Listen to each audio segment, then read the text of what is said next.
Hi everybody, I'm Phil Fatika. Welcome back to the Millcreek Government Channel. We are glad that you are with us. By the way, you should know that we could be on channel 9 on your TV set, depending what your cable hookup is, or we could be at 97.2.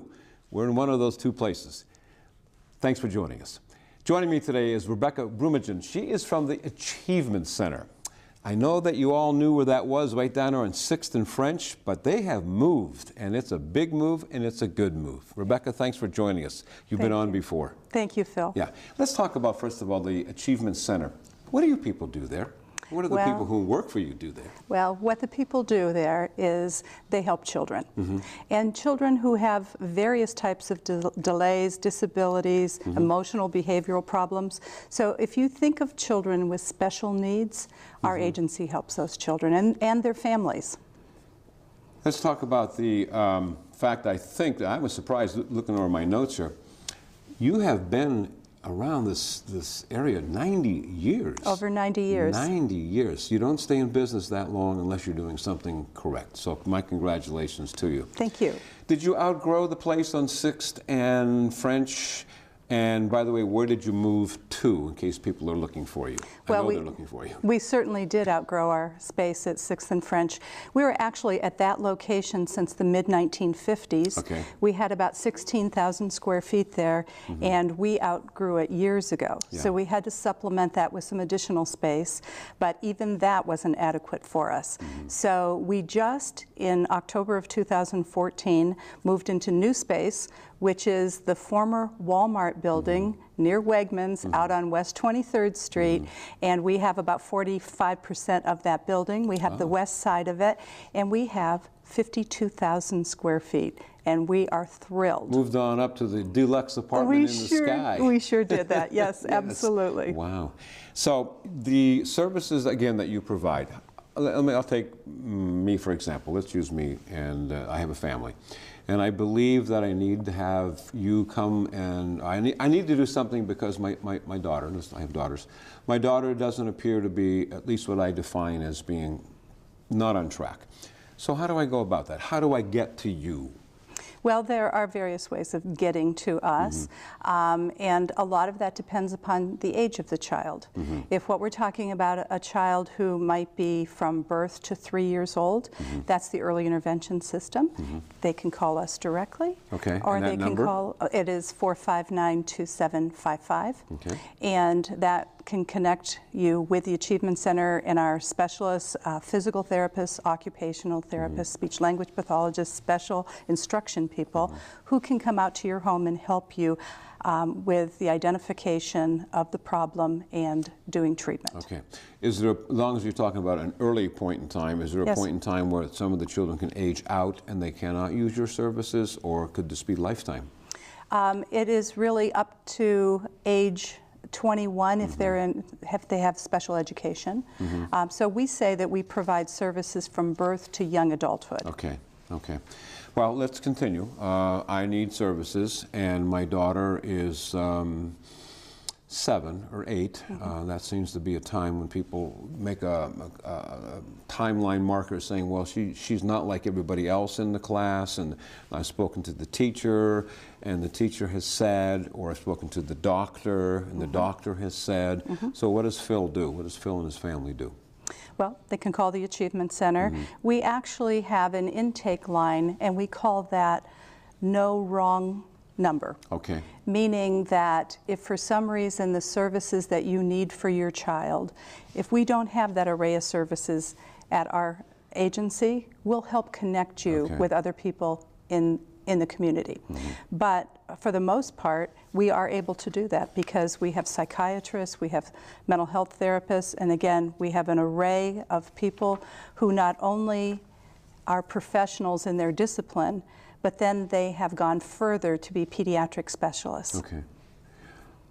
We're talking about highly educated people, highly trained people, highly experienced people. That's right. Mostly, fair to say, probably master's degrees? Yes. Or at least or bachelor's above. For sure.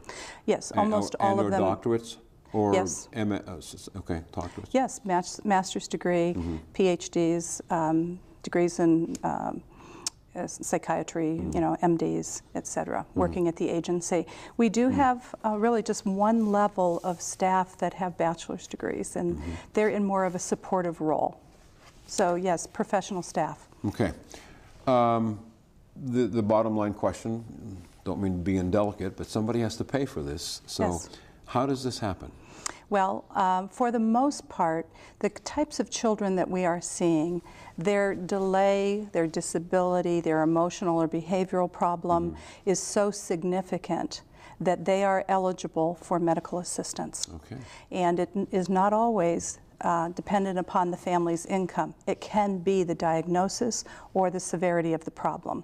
So many of the children are paid for through medical assistance or the managed care company, but we also have private insurance and private pay. I was surprised to read in my notes that you don't just handle people from here, but from 5 counties? We do. How many, which counties would those be? In Pennsylvania, Erie County, which is by far our largest county, 90% of the children we serve are here in Erie County, so that's about 3,200 children a year. We also are in Crawford County, in Forest and Warren counties, and we also have services in Chautauqua County, New York. Okay. When my daughter comes to you, does she spend all day there? What's the whole process? Is she going to come back and go to homeschool, or would she be specially schooled there? Broad question. Yes, we do not have a school. Okay. What we are doing is trying to either go to the children where they are, so we may be in their school, we may have a satellite facility in their school to provide outpatient therapy. We are going to their homes, but then some of them are coming into our center for specialized therapy, maybe an hour a week, something like that. So they're in their home school and they're coming to us for specialized services. In the broader scheme of where we are evolving, going back 90 years, were the services you provided for then the same as the services you provided now? And I suppose in those 90 years, how have you changed? What has been identified? Where have you grown? Where have you said, well, we didn't do that very well, we should do it this way? You got an hour. Okay, all right. Yes. Well, actually, when we were founded as the Erie County Crippled Children's Society. I remember that. And we were... I'm not 90, but I remember that name on the side of the building. I don't know if you happen to remember Dr. Fortune. He was an orthopedic surgeon. I think I do remember and that. he was one of the people instrumental in starting our organization. Okay. He volunteered his time. Back then, the focus of the organization was on physical disabilities. Okay. And there were issues with, polio. There were issues with children in terms of industrial accidents, so amputees, et cetera. Today, we still provide services for children with physical disabilities. It could be children with cerebral palsy, spina bifida, muscular dystrophy, and other types of physical disabilities, maybe some speech issues. But they're under our big umbrella Achievement Center. And that is the program that we have kept all of these years, and we have received support from United Way for those services. And without United Way, we would not have been able to continue all these years with those services for those children. But starting in the 1970s, we started branching out into other areas, including early childhood development. And then in the 1990s, we started with mental health services. And now we're the largest provider of mental health services to children in Erie County. Another broad, big world question here. Is it because you were able to identify how to go about this, or the problems just got so much bigger? Or I don't know, that I'm not sure I'm making sense on that particular question, but starting off with a broken leg or a birth deformity and then moving into a broken brain in a sense that needs to be mended and fixed. Is it just the natural growth of our society that recognized that a broken brain is just as bad, it needs help as a broken arm or a piece of bone sticking out, that this should be helped, and so should some of the behavioral maybe issues. I don't, that's a really broad question. What caused you to get to this point, I guess? Well, you know, one of the things that we have been identifying over the last several years, it's been, you know, over 20 years that we've been providing mental health services, is the children and their families. It's a very complex society that we're in, and very difficult sometimes to maneuver through the society. Some of the support systems are not there that maybe we were accustomed to when we were growing up. Like what? You know, extended families maybe living together, grandparents, you know, in there with providing services. And so as a whole, are we better today identifying those problems we were then? I mean, come on, shut up, there's nothing wrong with you. Sit down and get to the dinner table and eat your food, and that's it. There's some of that, yes. Did that always work, though? Well, I think that it is more complex now, and I think that some of the problems manifest themselves because of the complexities of our society, and some of them are just emerging. I mean, you will look at the incidence of autism as an example. I'm just going there. And, you know, there are some very big indicators there in terms of, you know, social skills and communication, problem behaviors, and those are things that can't be solved by maybe what you were referring to as sort of the old-fashioned way of parenting. Yes. And some of the problems are complex, and sometimes the parents actually don't know how to deal with the behavior problems. So not only are we working with the child, but we're working with the parent, because the parent sometimes needs to learn how to deal with very complex situations and be their child's therapist. So we're helping them understand that they're dealing with an extraordinary child. They need some tools that perhaps other parents don't need, and we help them with that so that they can have a healthier environment in the home. We're talking with Rebecca Brummage. She is the Executive Director of the Achievement Center. They are in the former Walmart building on West 23rd? Yes. 4th. 23rd. 23rd, right by Wegmans. Moved into a big new space there. And thank you for coming and lending your expertise to this discussion of behavior, developmental delays, emotional delays. Let's stay on the autism for a moment. That has become it was a buzzword for a while. I mean, you know, it's just all of a sudden autism went from a discussion being this wide to a discussion being that wide. My child is autistic. My child is on the autism scale. He or she's there. How did that all of a sudden become identified as being autism? It seems like it's like the soup du jour, almost. It's the diagnosis du jour here. Well, it may seem as though that's the case, but in reality, the incidence is so much higher than it ever was before. That we have some very good assessment tools to determine if the child really is on the autism spectrum. Let's talk about or that. If they have other behavior issues. How do I know that? How do I know that my child is on the autism spectrum? You need to have... What am I looking at? Well, you are looking at bringing your child to a professional like we have at the Achievement Center who does the diagnostic workup and can tell you if your child is or is not on the spectrum. Okay. I don't want to, have you commit to something and people watching going, well, I knew it all along because Rebecca said so. But generally speaking, I see some billboards occasionally that have a couple of points. Could you enumerate those? This is what to look for if you think it's autism. It could be, it's this, doesn't blink, I'm going to avoid my eyes and not talk to you. Is that too general? Well, Phil, I guess I would say that I'm not comfortable being the person who would answer these questions because I am not a behavior analyst. But I would say that it really does fall into three categories, and that is issues with socialization and social skills, issues with communication, and issues with problem behavior.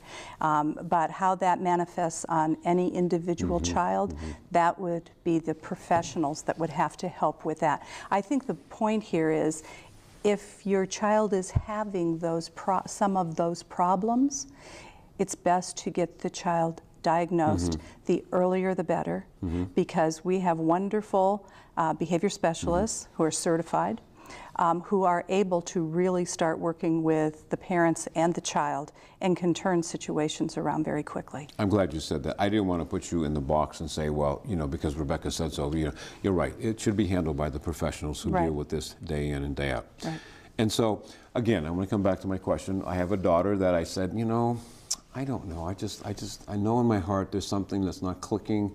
I don't know if that's correct or not, but I need to go and see. But she's tugging and pulling and going, there's nothing wrong with me. Why are you doing this to me?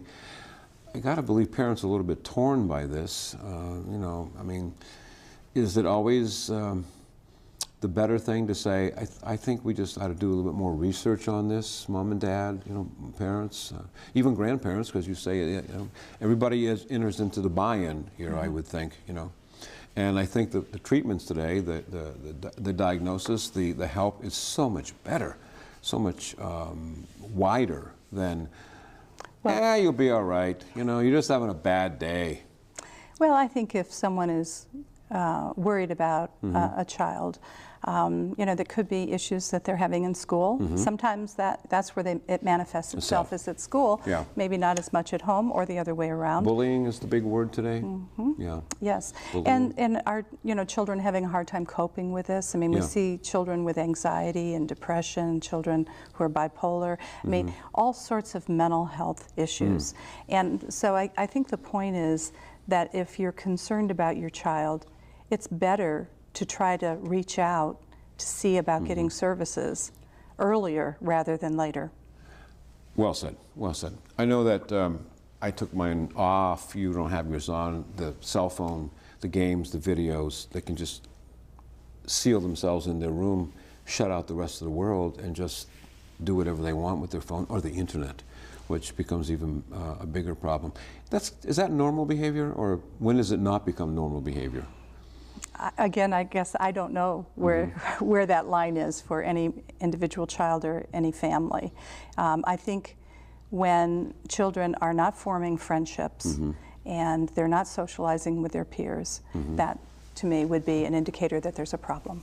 I heard Laura Bush was in town not too long ago, and she tells her kids, and everybody applauded on this, she said, go outside and play, you know. Shut off the phone, shut off the computer, shut off the games. Go outside and play. Like your mother or father would said to you and me, come home when the street lights come on, you know. Go outside and play. If they're not doing that, you might say, I don't know, maybe they're just not a go outside and play person. But again, I think she's made the point here that you ought to consult somebody that you think could help you, because the help is available. Yeah. And you know, it's imaginative play also when you go out. One of the things that we did in our new facility was we tried to create a waiting room that was very welcoming to children and their families, and we put a sensory board in there. And a sensory board is something that you can basically walk up to, and there's lots of things you can pull, little chains, you know, a paintbrush that hangs off of there, things that make noises. But as I've watched some of the children, it's like a magnet, and they go to it. I thought that it might be just for younger children, you know, like toddlers, preschoolers. But when you see the 9, 10, and 11-year-olds over there also pulling on different things and talking about it, we're going backwards now, we're going forwards now. They need that imaginative play. That's very important for them. We have so many pushes coming today where people are saying that probably, educationally speaking, pre-K is practically the kindergarten or the first grade or even the second grade that it used to be. And so you have this movement that says we're trying to get people educated in schools, get them learning a little bit better, because their minds are ready to soak up all of this and go as fast as they want to go. You subscribe to that? I subscribe to giving children opportunities to learn, which means that they can explore and that they can go at their own pace to explore versus let's start doing the alphabet really young. So I think that the more opportunities that children have to experience the world, the more that they're going to be able to learn. Got to be able to read in our society for sure, and even develop soft skills such as come to work on time. That's not an option. Okay. Now, in my notes here, I have something that says that you have a summer program. What's that? We do. Actually, so we have a couple of different summer programs. I'll tell you, first of all, about the summer program that we have for children with very impulsive behavior. Attention deficit hyperactivity disorder.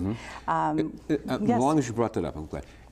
is medication the preferred treatment? Again, not from your view, but I mean, Ritalin comes to mind, you know, and that doesn't work for everybody, of course. From what I have been told, it's actually a combination of therapy, learning how to self-regulate, and, if necessary, also medication. Okay. Yeah. But that is preferable. Yeah, I've heard the self-regulate is very important. Yeah, it is. I say that because personal experience. I know somebody that is that way, and self-regulating is doing wonders. Yeah. So you have the ADHD. Right, and so that program, that's exactly what that does. That teaches the children every day, basically all day long, about being attentive to what's going on, being respectful, understanding the impact of their actions on others. And so this program was developed by Dr. William Pelham, and we follow that program. We've been doing this for at least a dozen years now, and I think we serve 300 or so children in that program in 4 different locations. Is that a program that some outgrow, or is pretty much you can redirect the behavior? Is that what you're saying? And the chemicals help with the medication? That program is it's an 8-week program in the summer.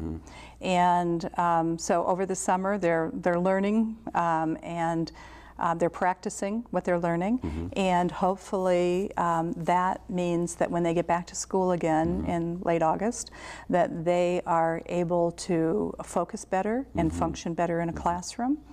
We do have children who return because they need more than just 1 year of it, but it's a very effective program. I know the answer to this, but you have to say this. You have to have the buy-in from the parents. They have to continue what was being done at your place, and not just say, well, that's their job, not my job. Now when you're here, you're under my roof and my rules. They have to understand that that is not always within that child's grasp to function at the level that they function. Would you agree? Absolutely. You can elaborate. Well, we all have situations that we don't know how to handle. We never had them before. I mean, as a parent, right? You have that child, and you've got to figure out the best you can do with that child. I'm pregnant, now what? I'm having a baby, now what? Yeah, there's a million books out there to tell you, but yeah. Right. It's not until you're actually dealing with that child one-on-one, and you're trying to figure out how to do that. You don't have time to flip to page 28 when they say that, child doing, what do I do? Yeah. And so we partner with families is what we're doing. Good. And we also bring them into, as an example, the summer program, and show them what we're doing and how that has improved. We actually send like mini report cards home every single day to tell them how their child is doing, and we're able through a point system to keep track of the improvements all day long on their children. Nice. And that gives them, the family, the confidence to know that the system can work, and they can implement something similar to that at home. I'm glad you said that, because it seems like we're a society if we want it now or yesterday, but this takes time to work through. You've got to redirect behavior. You've got to understand that it's something, and I say this because I understand this, I don't like the tag on the back of my shirt. It causes me to itch, and I don't like feeling that way. And I'm not going to sit still no matter what the teacher says, because the teacher's not experiencing what I'm experiencing, and I'm going to act out. And yet, through a lot of classes and testing of medications, they've worked through that, and that's proven to be a big success. I guess what I'm saying is there's help available. Absolutely. Yeah, absolutely. And the sooner that someone reaches out for help, the better they are. The better the child is, the better the family is, the healthier the situation can become. It can become a wedge in a marriage. Yes, absolutely. Yeah, it can become very difficult. You don't know what you're talking about. I know the answer to this. You know, we're not taking him to because there's nothing wrong with him because I said so. I mean, that can be extremely stressful on a relationship. And there can be other people also that can look at that and think, why aren't you parenting better? Why aren't you disciplining better? What's the matter with you? And, you know, there can be other people in extended families that don't understand what you're dealing with. Boy, you hit my nerve right there. Oh, all right. Quote unquote. If that were my child, I would have slapped them. said that to somebody I know who has a child that is on a scale of autism, has Asperger's, and that social disconnect can erupt at any time. And that was a classic example of somebody intervening, going, you know what, you're a bad parent, because if that were my child, they wouldn't get away with that. I would physically hurt them. Oh dear. Thank you, that was a good comment. Yes, it was all that they could do to bite their lip and walk away. But they learned how to do that. Learn how to do that. Again, Rebecca Brumagen, she's from the Achievement Center. We're talking about a lot about what you can do to get help for children, and it covers a wide spectrum, just a huge spectrum. How did you get into this? Well, how did I get into this? Well, my background is I have an MBA. And I was actually the controller and the associate executive director for a large rehab center in Jamestown, New York. And I really loved it. Good. And I really have enjoyed my years here in Erie and being with the Achievement Center. Very rewarding. Got to tip our hat to Carol Blake. She's the one who kind of drove this fundraiser that got you out to the new place. Is that safe to say? She is one of the people very involved in that, as well as Lisa Presta and Tom Hagen. They've been really taking the lead on this for us. Really good people. Yeah, they managed to take the small space you were in and away you went with it. We got a couple minutes left. Give us your best shot, what it is you do, how people can reach out and help you. Give us phone numbers, websites, all of the things that you think are important. Well, I guess I would start off by saying that even though we're located at our new facility, 4950 West 23rd Street. The old Walmart. The old Walmart. We actually also go to where the child is. So it's not all center-based services, even though we needed a larger facility. We're out there in the community trying to help where the child is. So I would say contact us at 459-2755, and we will listen very carefully to what your child's needs are. Individualized services, that's a hallmark of the Achievement Center. So it's not about trying to fit a child into a program. It's about understanding what each individual child needs, and then us trying to help. And they can't afford it, what happens then? Well, anyone who can't afford it probably is going to be eligible, even if they don't have medical assistance, they're probably going to be eligible to apply for it if their child has a significant issue. And so we provide services regardless of the ability to pay.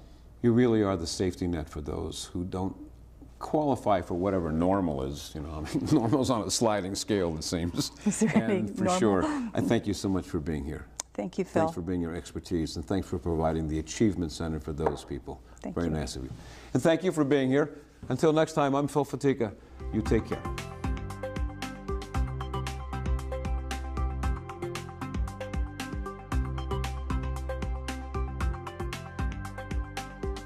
You're watching the Millcreek Government Channel, powered by WQLN Public Media.